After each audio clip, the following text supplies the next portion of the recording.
Welcome to our channel.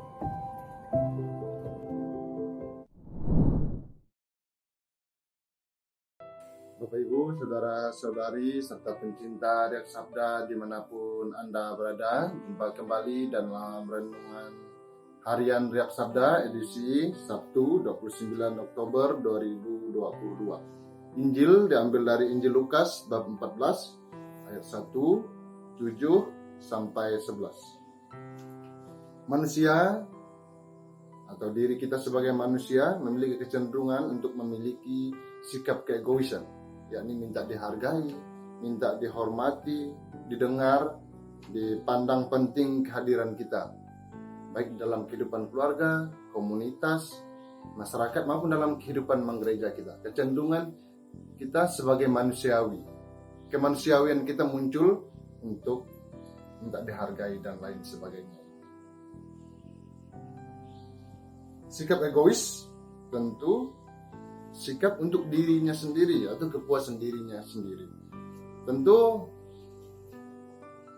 sikap yang sejenis ini tentu sesuatu yang negatif karena hanya untuk diri dan kepentingan diri kita sendiri.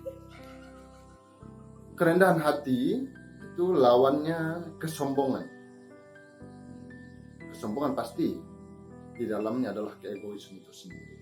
Nah, kesombongan, Bapak Ibu, saudara-saudara yang terkasih, merupakan salah satu dari 7 dosa pokok, bahkan sumber bagi segala dosa yang lain.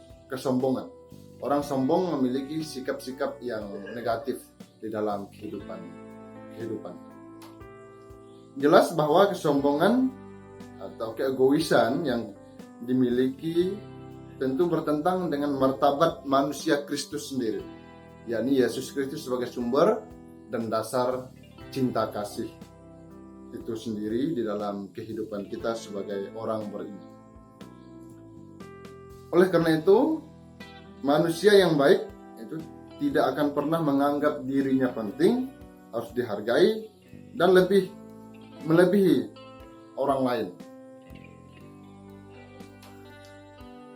Kerendahan hati menjadi penting bagi kita sebagai orang beriman untuk dimiliki, karena pertama-tama untuk mampu mendengarkan suara Allah, firman Allah sendiri di dalam kehidupan kita secara pribadi, dan juga mendengarkan suara sesama kita di sekeliling kita. Baik sesama kita itu adalah keluarga, anggota keluarga, suara sesama itu di dalam kehidupan komunitas, suara sesama itu baik dalam kehidupan masyarakat maupun dalam kehidupan menggereja dimanapun kita berada. Oleh karena itu, kita mampu dan menganggap diri kita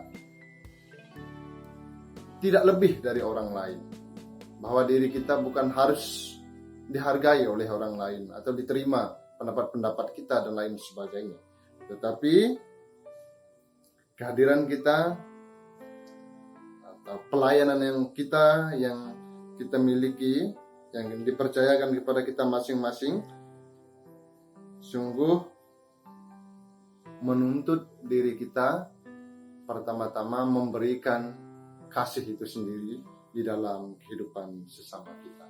Bapak Ibu, saudara-saudara yang terkasih, bacaan Injil yang kita renungkan pada kesempatan ini, dengan jelas Yesus menanggapi orang-orang yang mencari kehormatan itu sendiri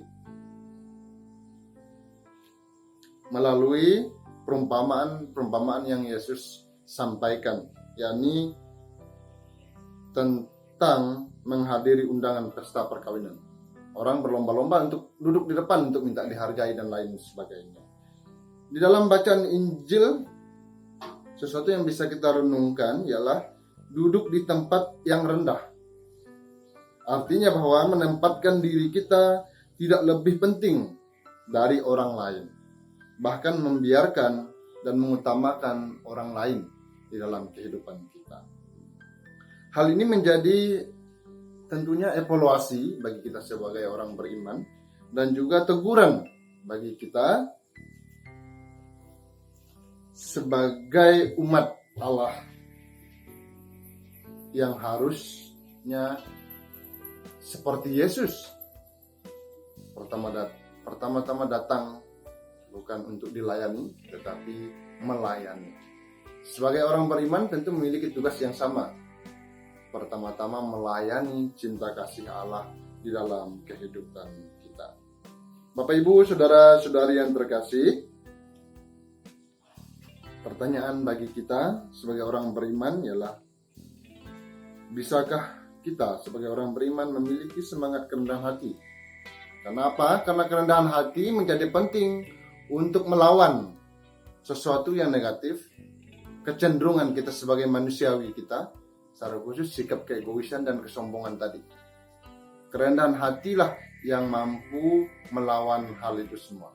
Tetapi sebagai orang beriman, untuk memiliki kerendahan hati tentu punya syarat atau kriteria sendiri, yakni pertama-tama bagaimana relasi kita dengan Allah, secara khusus melalui relasi kita dengan Yesus, dan juga peran Roh Kudus di dalam kehidupan kita.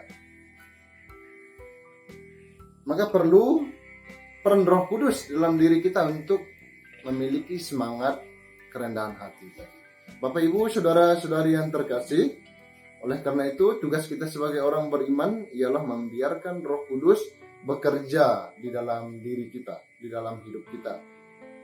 Kita harus membiarkan diri kita dikosongkan dan dipersiapkan oleh Roh Kudus sendiri untuk apa? Untuk kebaikan-kebaikan dan tindakan-tindakan cinta kasih itu sendiri, sehingga kita mampu melawan sesuatu negatif, sesuatu yang tidak baik dalam kehidupan kita, secara khusus melalui tindakan-tindakan keegoisan dalam diri kita, tindakan-tindakan kesombongan dalam diri kita. Karena kita percaya melalui kasih Allah, yakni melalui putranya Yesus Kristus, dan Yesus Kristus mengutus Roh Kudusnya untuk berkarya di dalam kehidupan kita sehari-hari.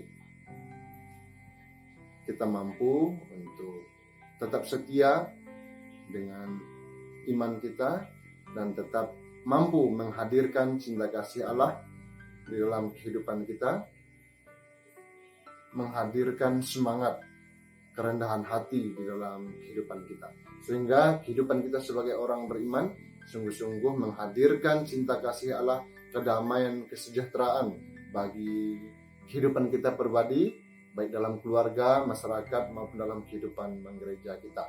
Sehingga kehadiran kita sungguh-sungguh kehadiran Allah sendiri untuk memberikan kesaksian hidup kita, untuk memberikan keselamatan itu sendiri untuk sesama kita yang ada di sekitar kita masing-masing. Semoga Bapak Ibu, saudara-saudari yang terkasih mampu untuk melawan hal-hal yang negatif dalam diri kita, secara khusus keegoisan dan kesombongan. Karena hal itu merupakan sikap yang mampu menjauhkan diri kita terhadap kasih Allah sendiri. Semoga Tuhan memberkati.